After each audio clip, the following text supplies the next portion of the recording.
Now the next speaker is Florence Peltier from the Museum of Marble in Rance, Belgium.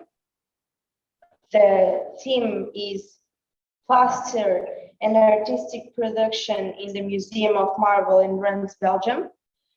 Florence Peltier was being curator, director, and guide of the Museum of Rance since 1985. Management missions related to museums, scientific missions, market research, promotion, and creation of temporary exhibitions. Florence. Can you see something? Yes. Okay. Well, good morning. I'm very happy to present this communication to you today. I would like by this presentation to share my concern about an unexpected donation of 700 plaster model given to the museum 3 years ago. Before getting to the heart of the matter, I'm going to present my institution and the historical context. I think it's important to understand the historical context to be able to understand why we received this donation 3 years ago. Rance is located in the south of Belgium, in the province of Hainaut. And the Museum of Marble opened in 1979, few years after the closing of the last marble workshop in activity in the village. Quarries closed around the mid of the 20th century. They have undergone several closures during the previous century due to the economic and political movement, but also to the water, which regularly invaded the quarry holes. The marble workshop continued to work and create production until 1970 in this part of Belgium. The museum presents in several rooms: geology, paleontology, pieces of archaeological industry, exhibition room, marble room, and a section is dedicated to the social history, and also to a new room, to a plaster room. I mean, this new section is in connection with my presence here at this conference. The village of Rance, located at the French border, was the ideal place for the international trade of manufactured marble pieces and sculpture for centuries. The south of Belgium was well known for its wet marbles, and more than 200 quarries were exploited from the 16th century to the mid of the 20th century. At the beginning, I mean the 16th century, and until the French Revolution, without forgetting the periods of great prosperity in Belgium and abroad, the Rance and the marble masons produce with the monumental industry a great number of columns, chimney, liturgical furniture, etc. The 18th century showed also the taste for fine art, and the marble industry grew up considerably. After this period, the workshop started to produce more decorative pieces in marble of different colors. Rance became, at the end of the 18th century and during the 19th century, the famous marble center with still the very skilled workers with the beautiful artistic specimen who were sent all over the world.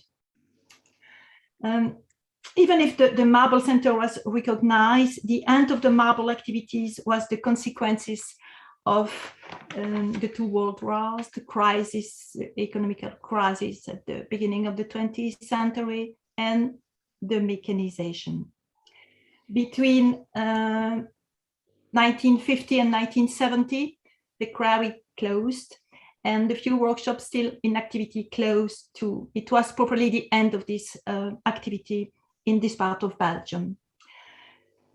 I mean that during this different closure, we lost a lot of the heritage. I mean, a lot of archives, such as the invoices, the transport letters and catalogs, sketches, and also these plaster models were destroyed. It was a big loss for the heritage in this part of Belgium. Step by step, the population moved to the urban center because the village had no other resources and no other job to offer to the population. In 1979, thanks to the idea of a group of local historians, and in order to keep a trace of all this past industry, a museum was opened, and still today presents the pieces, paper, object, and picture collected from all these old local families. In this collection, we had about and only 10 plaster models for which we found the corresponding marble pieces. All of them are subject from decorating tombstone in the village. This production of small decoration is rather special, and we were surprised not to find in this heritage the plaster model of monumental or artistic production. We only had for this monumental production, the sketches of drawing. Sculpture seems to have always been a kind of witness of civilization. Several techniques exist in order to create a sculpture: direct carving without model, the mise au point, the three compass techniques, the pantograph. And you can see here a drawing of one of these practice of mise au point, where the plaster is a model for the sculpture. With the technique called mise au point, the marble work is done according to the plaster model. The geometric means being the safest. They are the ones which must be used to obtain the identical copy of the model, either to enlarge or reduce it. The means employed for the work in our village of the mise au point are numerous. They are all based on geometry. Rance has been a well-known marble center for more than 300 years. The trade being flourishing towards foreign countries, a large number of marble achievements, such as creation and production of all kinds, was carried out. The many workshops certainly kept a large part of the plaster model and drawings that were used to fill the orders, but the gradual decline of the local industry has unfortunately seen most of these workshops demolished and their heritage lost. The family from whom we received the donation was active in this field for a long time. After the death of the last marble mason, the former workshop had been restructured in a luxury house by his great-granddaughter. The property saw a group of different buildings, but only the residential part had been transformed by the heiress. The old buildings had remained in the state of old sheds or barns, and the largest one even served as a stable for a long time. 3 years ago, after the death of the last member of the family, the whole property was on sale, and the future buyer, who wanted to modernize all the buildings, got in touch with the museum before putting all these plaster pieces to the dustbin. What a surprise to discover this heritage of the old local industry of marble. It was incredible because we thought that all these testimonies were lost for years. No one knows that the attic of this old shed harbored several hundred plaster models, columned pieces of chimney, figurines, portraits, medallions, various decorations, miniature, cherubs, plaster swag, personal creation, were under a thick layer of dust, spider webs, straw, and hay. Luckily, only few elements had been attacked by humidity and water infiltration. The state of conservation seems quite good, except from some remain of the passage of small animals. In 1 week, we transferred 700 models from the shed to the museum, and that was the start of a long cleanup and inventory that is still going on today. This collection is a real artistic treasure for us, but also a challenge to restore, preserve, identify, and valorize.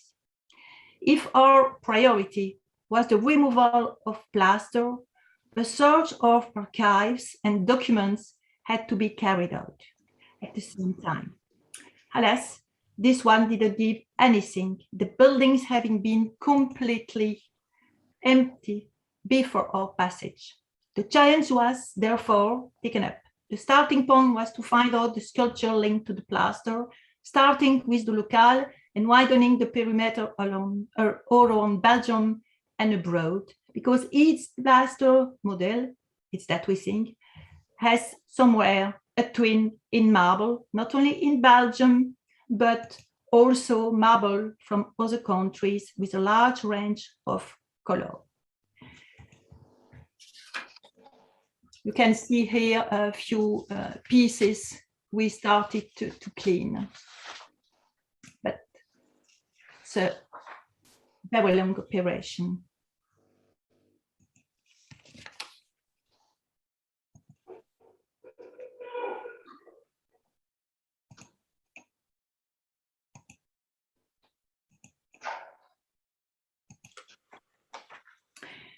We identified in a local church the Paschal lamp in white Carrara marble. In the cemetery of Rance, the village of Rance, we have the monument in Belgian blue stone dedicated to the soldier who died for the country.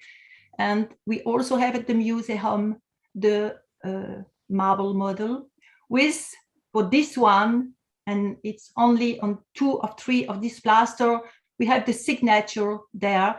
It's not a pencil signature as mentioned yesterday, but here it's carved in the plaster and also the date.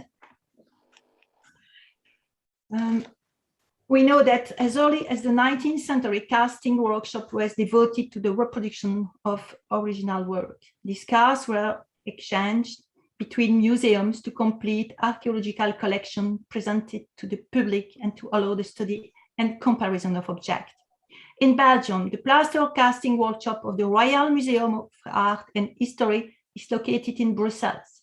It houses and runs a collection of 4,000 casts of works of art. The casts are made by specialist craftsmen who employ traditional techniques. They propose also the selling of plaster. Even if this aspect of casting or copy was considered when the many plaster was transferred to the museum, the idea was quickly abandoned because the context of the storage of this plaster shows that it is an own and specific production linked to the creation of marble sculpture in the village. The traces of mise au point left on most plaster allows this conclusion, even if some elements could be cast or monuments or various sculptures. The lack of documents related to this collection suggests that the workshop kept the plaster model in this shelter without listing or inventory. A question also arises on the purpose of peeling up all these elements. Are these pieces unique and considered as the original piece by the artist? Or have they been used for several productions? Each artist has his own way of working and its own tools, but no tools were found with the plaster. The link was established with the instrument of other old local workshop.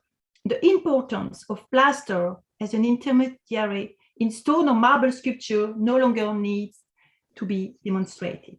The use of the pantograph makes it possible to reproduce a model in harder material and leave traces on corner points, as it can be seen on some plaster in our collection, such as on this one, where you can see the traces of the pencil to copy the plaster to the marble. We also have in the museum a reproduction of the pantograph on the marble pieces. And the inventory of this collection requires a long-term organizational work. The museum had to quickly free up storage space for all these items, which caused a real mess in the reserves, and all the free space in the museum were used with an environment that was not always suitable for this collection. The first job was dusting, sorting, taking pictures, and at the same time, it was a real opportunity to create a new section in the museum, a section of plaster cast, with the most beautiful models, of course. The entire collection shows pieces of all sizes and a large range of decors. This set in a collection of great diversity and very rich by their aesthetic and technical qualities. The inventory process put in place is divided into several sections, and a working method of researching twin works will be organized as soon as the census is completed. Several plasters show traces of rust, like on this picture. They come from a reinforcement of iron placed in the structure of the plaster. Others are damaged by accumulation of dust in the interstice of the decorative element, or by sometimes very large breaks. Some elements are also missing due to poor storage. The aim of the restoration is to treat the many damages while maintaining the aesthetic of the item, and this work asks the intervention of a professional, as well as the creation in the museum of a storage space adapted to the conservation of this heritage. My intervention today here at this conference is a request for advices, and in this plaster safeguard for restoration and conservation. The work of identification of the various alterations is also for us a long process because we are not professional in this sector. We know that during their history, these plasters were under an environment which favored their degradation. Handling plasters require care and rigor because alterations weaken all the items. This is a complicated situation for the museum staff, who must regularly ensure the movement of pieces from one storage space to another without the appropriate equipment, and above all, without having the knowledge related to this particular material. Storage space is also a concern that we have to deal with quickly. An adapted room must be created for the storage, but as in all the private infrastructure linked with a state community, it takes time to receive accreditations and eventually funds to create a new section in the institution. Nevertheless, several restoration workshops and professionals of this specific sector of heritage conservation have already been contacted to examine the collection, which is appreciated, but nothing concrete happened because the importance of the work is so huge that they declined the job. The situation is complicated for the museum because we are the guardian of this heritage. One of our missions is to valorize the collection. The models discovered reaffirm the grandeur and the splendor of our ancient marble city and of the past linked to the local artistic creation.